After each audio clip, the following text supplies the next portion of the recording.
Hi everyone and welcome to Explain Me How. In this video, I will show you how to collect emails with Google Sites. To start, open your internet browser and then search for Google Forms. Then in here, click on the link that says google.com/forms. Click on the button that says Go to Forms. In here, create a new form that you have over at google.com/forms. In here, create a form that will be related to collecting emails with Google Sites. In here, head on over to Settings. And then, on Defaults, when you scroll down, tap on Collect Email Addresses by default. Make sure you turn that on. Then on Question Defaults, make sure you turn on Make Questions Required by Default as well. Once done, head on over to your questions once again. And then in here, on the first part of the form, it will ask those who will answer their email right away. Make sure you require the answers as well by tapping on the required button on the bottom right.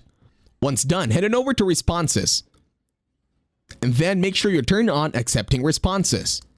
Then the next step is to click on Link to Sheets. Once you click on it, this will now redirect you to another Google Sheet wherein all the answers will be collected over a specific general sheet. In this Google Sheet, it will tell you everything that when people enter in your form, or whoever enters or answers your form, their whole data that's going to be inputted in the form will now be encoded over here. Now the next step is to go back to your Google Forms this time, and then tap on the Send button on the upper right.